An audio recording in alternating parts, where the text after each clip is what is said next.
Tout de suite sur BIMM TV.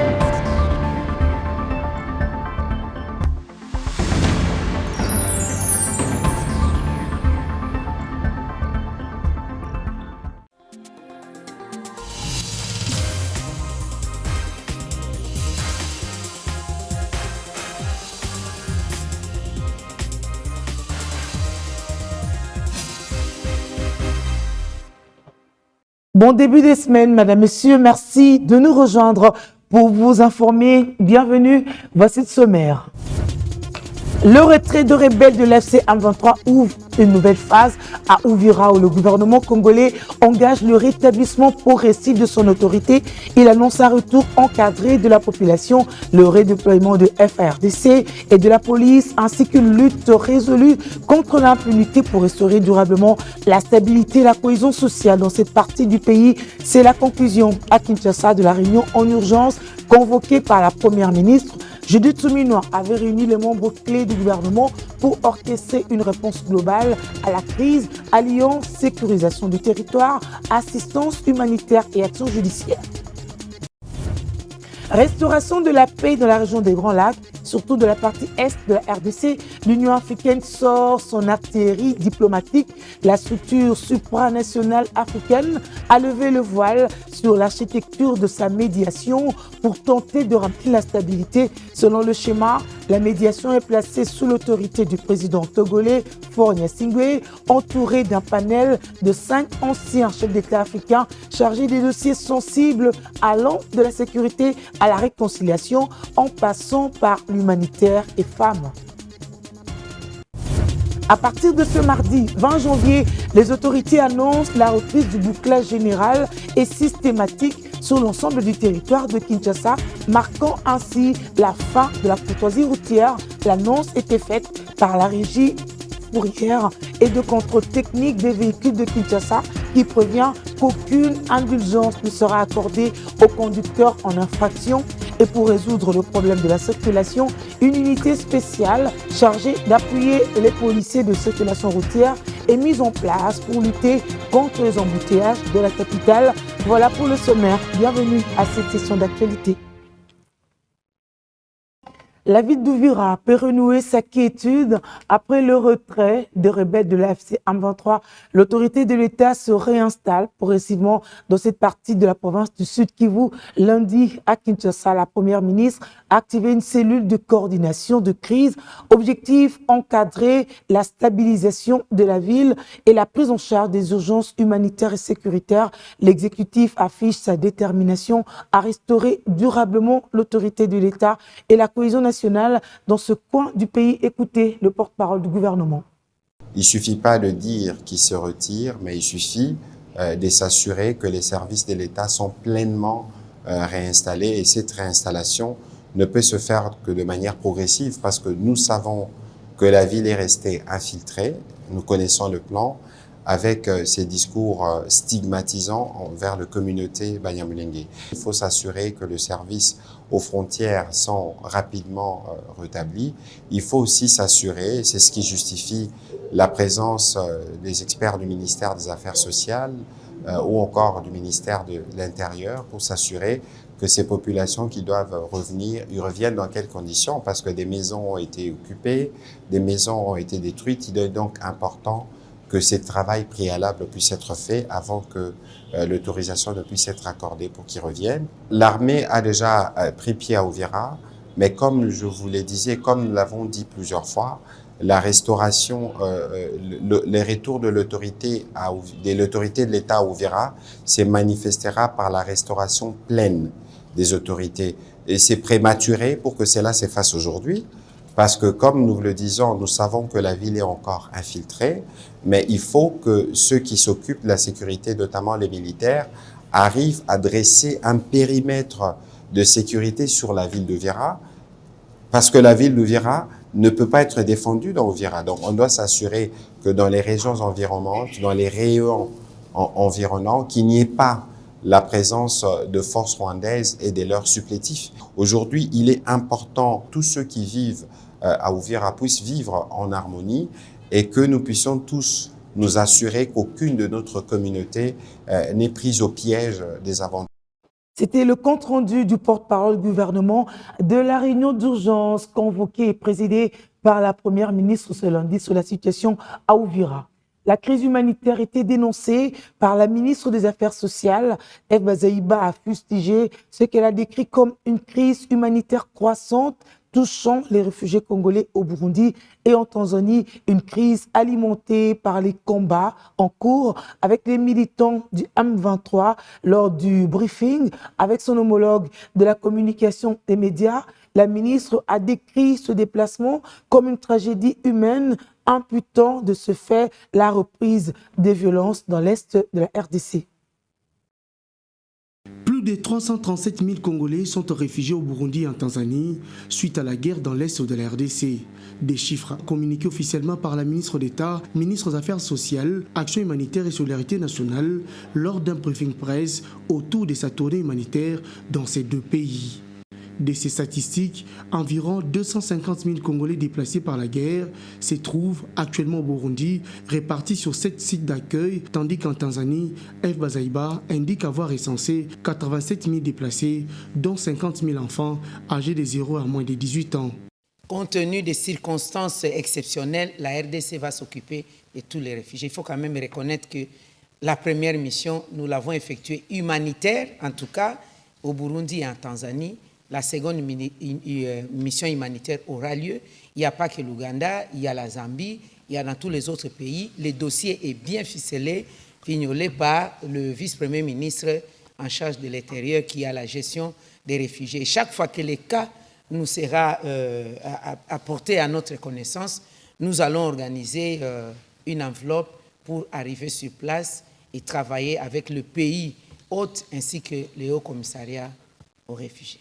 La ministre a souligné que le gouvernement congolais a apporté une aide humanitaire considérable à ces déplacés, composée notamment des vivres, des biens non vivriers et des kits de dignité destinés aux femmes et aux enfants. La mission de la République démocratique du Congo a fait bouger les lignes, a mis à nu cette tragédie humaine et la responsabilité engagée du Rwanda et de leur supplétif M23.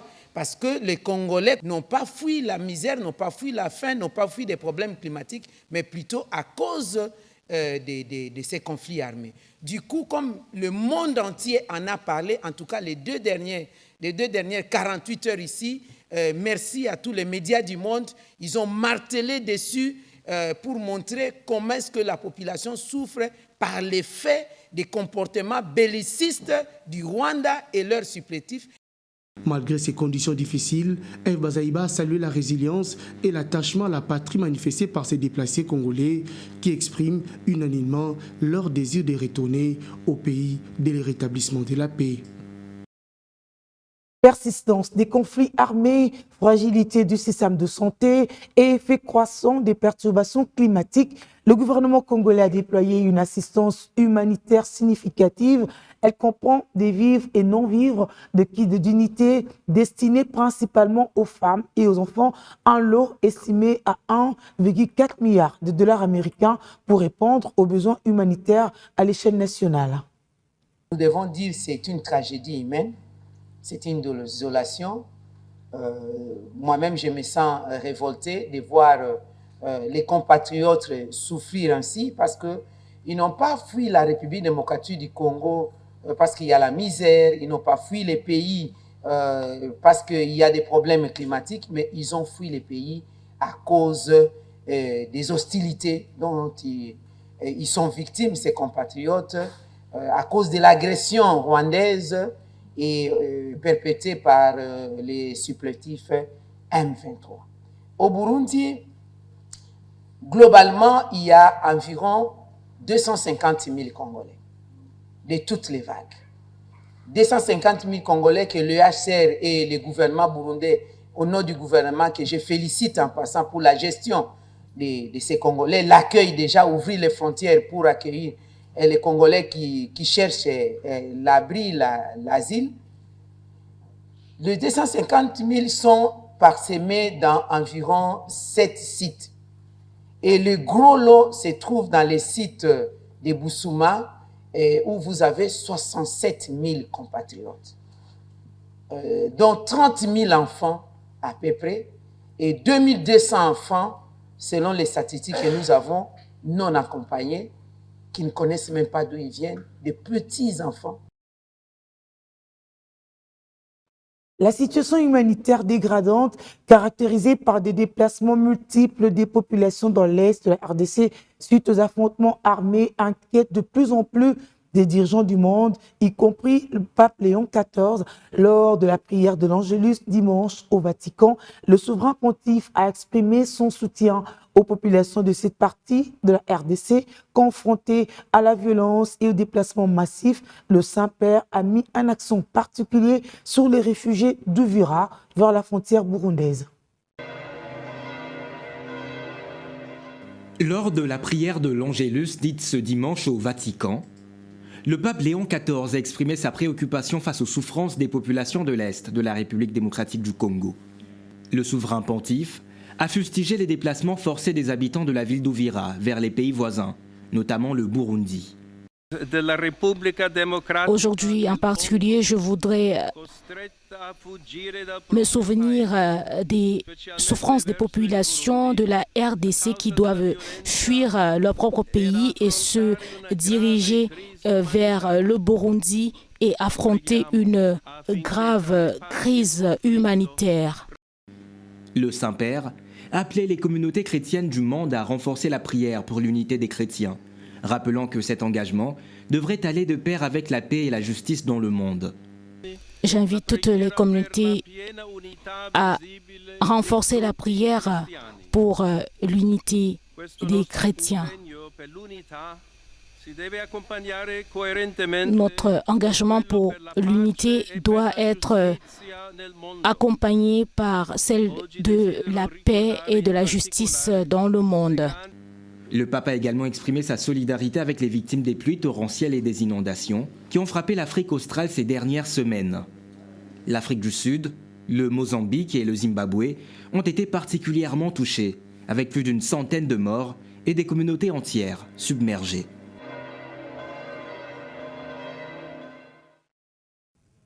Vers la restauration de la paix dans la région des Grands Lacs, surtout de la partie est de la République démocratique du Congo.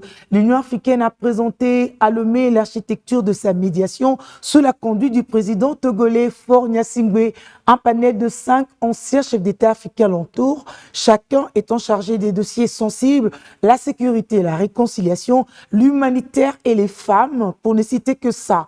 Un dispositif renforcé par un secrétariat conjoint et une coordination étroite avec des partenaires internationaux dont les Nations Unies et l'Union européenne. Rappelons que lors de la clôture à Lomé de la rencontre de haut niveau, les participants avaient mis en place une feuille de route et renforcé l'influence de l'Union africaine. Retour sur les grandes lignes de cette rencontre d'importance capitale. Autour du médiateur désigné par l'Union africaine pour la situation dans l'Est de la RDC, les facilitateurs à ces conflits ont clôturé cette rencontre samedi. De cette réunion est sortie la décision sur la centralité de la médiation africaine et l'harmonisation des initiatives de paix sous la présidence de Faure Gnassingbé et l'objectif de relancer le processus et d'assurer la cohésion des efforts diplomatiques africains face à une crise persistante. Il a été décidé, hormis le principe de centralité de la médiation, la cohérence et la coordination, la mise en place d'une feuille de route, le renforcement de l'influence de l'Union africaine. Malgré des accords récents, les tensions restent vives entre Kinshasa et Kigali, avec une situation sécuritaire toujours préoccupante. Cette rencontre visait à relancer un processus de paix souvent fragmenté, en mettant l'accent sur l'approche africaine intégrée. Et cette brève, c'était la fin de la courtoisie routière lundi à Kinshasa, décrétée exceptionnellement pour la période des festivités de fin d'année 2025 et du nouvel an 2026, le but étant d'interdire toute forme de tracasserie ainsi que les contrôles routiers, la période de tolérance accordée aux automobilistes qui n'ont été arrivés à son terme donc, et les autorités annoncent à partir de ce mardi 20 janvier 2026 la reprise du bouclage recyclage général et systématique sur l'ensemble de la ville de Kinshasa. L'annonce était faite par la régie de fourrière et de contrôle technique des véhicules de Kinshasa qui prévient qu'aucune indulgence ne sera accordée aux conducteurs en infraction. Et pour résoudre le problème de la circulation qui demeure un véritable casse-tête pour des milliers d'usagers chaque jour, une nouvelle unité spéciale chargée d'appuyer les policiers de circulation routière dans la lutte contre les embouteillages a été mise en place dans la capitale par la police nationale congolaise et l'hôtel de ville de Kinshasa. C'est ce lundi qu'elle a été présentée au Stade des Martyrs.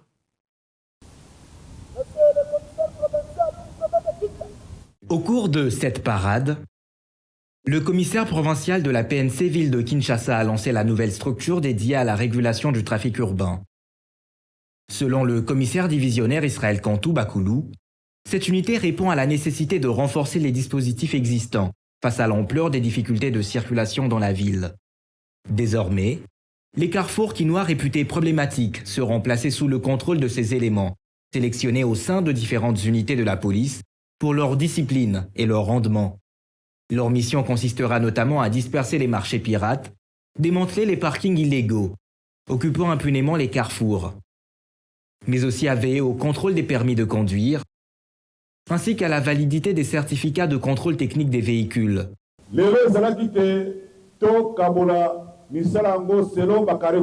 Il était question aujourd'hui de faire un état de lieu de 60 carrefours concernés, en tenant compte de problèmes relevés. Nous allons réunir le service des régulations de transport ainsi que ceux de l'assainissement qui relèvent du gouvernement provincial. Ensemble, nous allons renforcer les actions relevant nos responsabilités afin que chacun des agents ici présents prenne conscience de la nécessité de rétablir l'ordre là où régnent les désordres. Cette unité travaillera en étroite collaboration avec la brigade spéciale de l'hôtel de ville ainsi qu'avec les services d'assainissement urbain. Une synergie d'action qui devrait contribuer au désengorgement des principaux points noirs de la circulation à Kinshasa.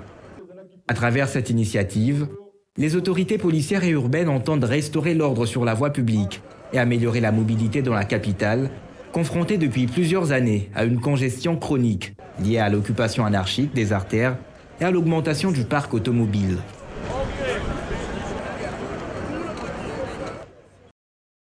La police nationale congolaise a besoin d'un effectif considérable pour mieux remplir sa mission régalienne.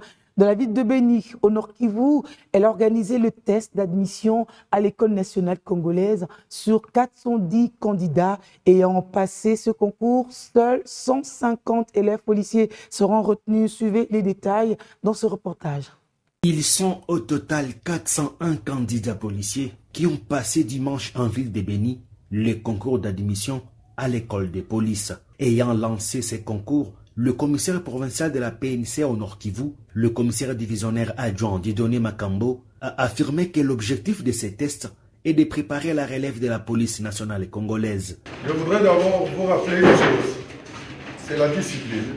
Parce que si on ne commence pas avec la discipline, et même demain dans le métier, c'est ce qu'on sert, c'est ce qu'on va reproduire.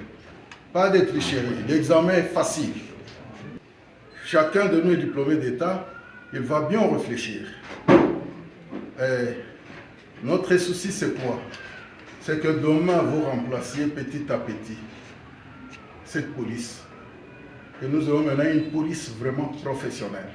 Issus des territoires de Béni et Lubero, ainsi que des villes de Butembo et de Béni, ces candidats policiers ont été soumis à la dissertation et à la culture générale, déclare le commissaire supérieur principal Niembo Ramazani San Séraphin, directeur en charge des recherches et du développement à la direction générale des écoles et formations de la PNC, tout en précisant que seuls 150 élèves policiers seront retenus. Nous avons 30 questions d'épreuves de choix multiples sur la culture générale qui touche le monde entier.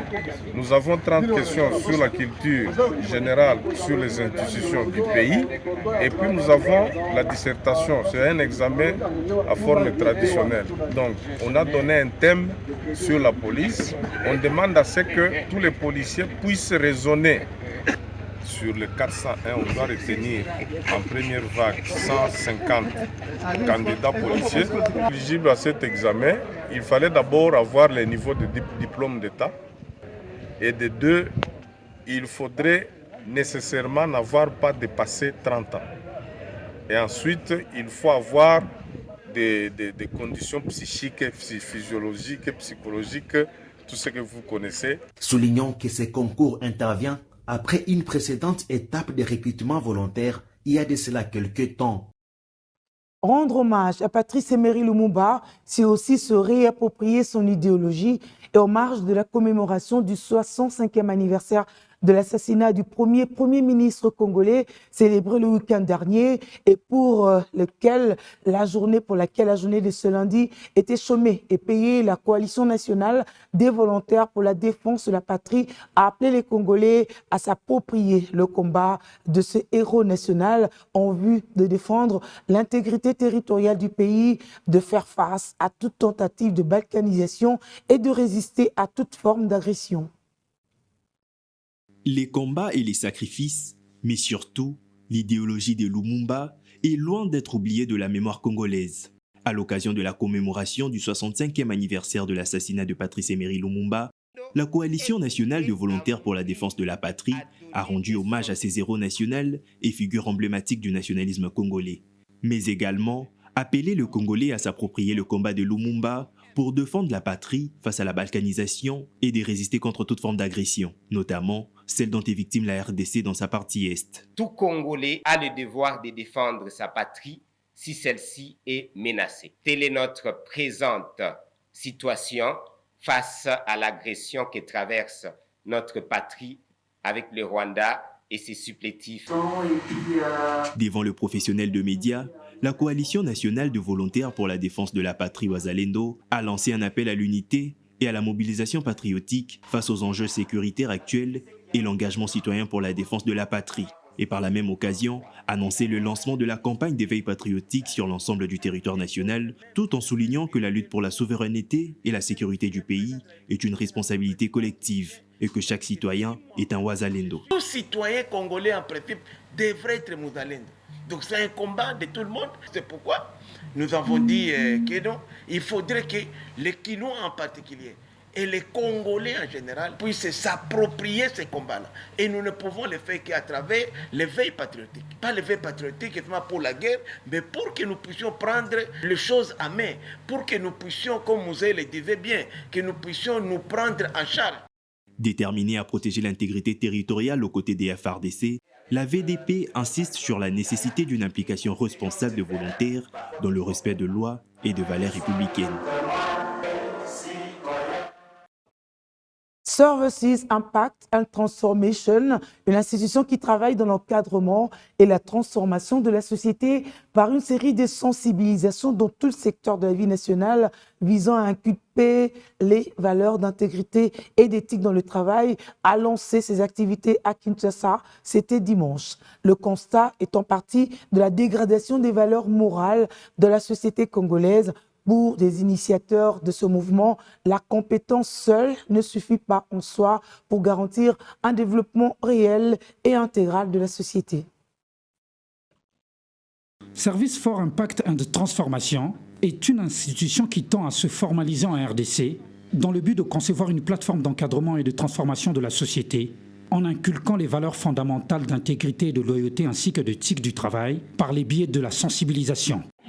Au niveau de chaque gouvernement, tous les leaders sont des leaders influents. Les parents sont influents dans la famille, les pasteurs, les imams ou les autres sont influents dans leur domaine de fonctionnement. Et au niveau étatique, nous avons les gouvernements, tout ce qui va avec les entreprises, tout ça là. Maintenant, nous, le travail, comme je vous ai dit, nous sommes dans le travail de mentalité, de caractère, de valeurs. Nous voulons travailler avec ces trois structures. Comment aider la famille, ceux qui prennent des décisions, ceux qui encadrent les familles, comment les aider, leur donner des valeurs pour qu'ils deviennent influents dans la famille Elle vise également à renforcer le développement du capital humain et du leadership dans plusieurs secteurs de la vie nationale, tout en se basant sur le travail et la formation. Nous voulons travailler aussi avec les religieux, ça veut dire que ce soit les pasteurs, les imams, pour les aider à intégrer certaines valeurs qui vont intégrer dans leur fonctionnement pour implémenter les valeurs. Mais nous voulons aussi travailler dans la société avec les entreprises. Comme j'ai dit, dans beaucoup d'entreprises, il y a des gens, on prend les gens par compétence. Mais nous sommes dans une société qui est ancrée dans les antivaleurs. Mais nous, notre travail, c'est d'aider les leaders d'entreprise qui nous donnent leur personnel. Nous allons les former dans les mentalités. Ces actions sont déployées sur plusieurs branches. Il y a notamment l'organe dédié à l'encadrement de serviteurs de Dieu, la coordination des élites de la République, notamment politique, une sensibilisation accrue de changement de mentalité de la population au sein de la société congolaise. Vous pouvez me dire qu'il y en a d'autres qui ont commencé, qui s'en sont lassés. Il y a des structures qui ont été créées, peut-être qui n'ont pas donné les résultats qu'il faut. Peut-être les moyens n'ont pas suivi, peut-être la stratégie n'a pas suivi, peut-être l'approche méthodologique n'a pas été, mais il est question d'essayer. Les débuts des activités de site, c'est aujourd'hui. Les actions commencent aujourd'hui et maintenant. Et vous êtes rendu compte qu'au cours de l'activité, il y a même des témoignages qui ont été donnés. Une façon de vous faire savoir qu'il y a un travail qui a commencé à être fait dans le secret. Une coordination des œuvres caritatives ainsi qu'une équipe qui va coordonner la conception et la production ainsi que la vulgarisation des contenus médiatiques et éditoriaux éducatifs afin d'assurer l'éducation de la masse.